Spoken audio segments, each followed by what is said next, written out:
मी रमिता सामंत.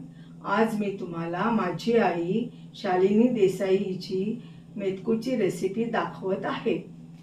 हे 3 चमचे उडदाची डाळ, 2 चमचे गहू, 2 चमचे मुगाची डाळ, 2 चमचे चण्याची डाळ, 2 चमचे तांदूळ आणि 5 चमचे फुटाण्याची डाळ, 1 चमचा मिरी, 1 चमचा धणे, 1 चमचा जिरं, 1 चमचा मेथी आणि 5-6 लाल मिरच्या. आता मी हे सर्व साहित्य एक एक करून मंद आचेवर भाजून घेत आहे.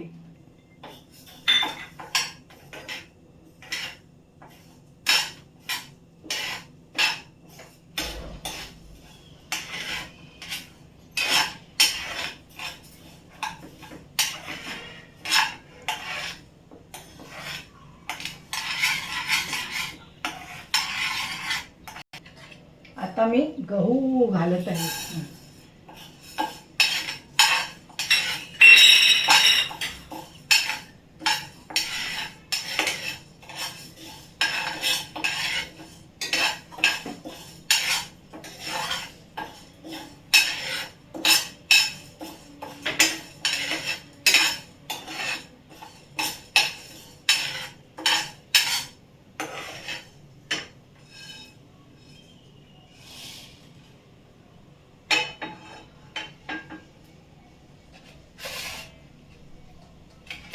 आता मी त्याच्यावर मुगाची डाळ घालते.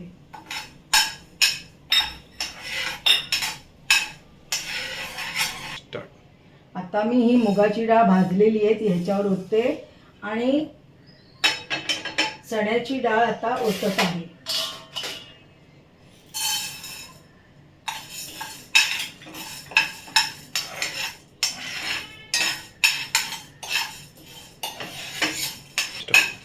आता आपण ही चण्याची डाळ पण भाजून घेतलेली आहे.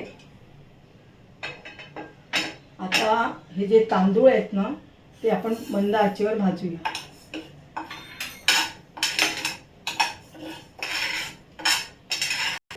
आता हे तांदूळ भाजून झालेले आहेत ते ह्याच्यावर ओतूया व आता फुटाण्याची डाळ मंद आचेवर भाजून घेऊया.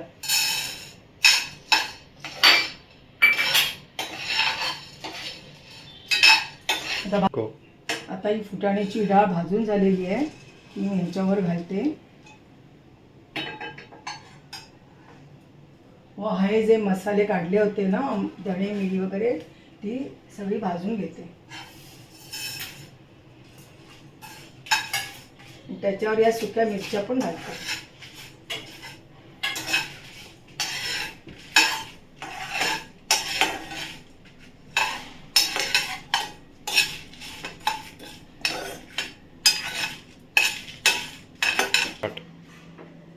आता गॅस बंद करून हे सगळा मसाला ह्याच्यावर ओतायचा आणि पूर्ण थंड झाल्यावर मिक्सरला बारीक वाटायचा.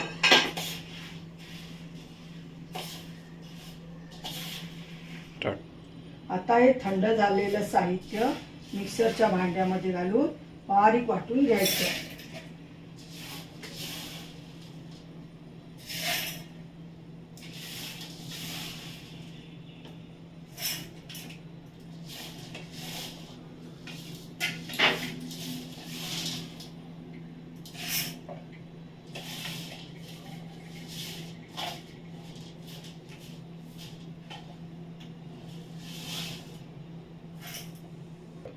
आता आपण मिक्सर लावत आहे.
आता हे मेथकूट थंड झाल्यावर काचेच्या सुक्या बरणीत भरून ठेवावे.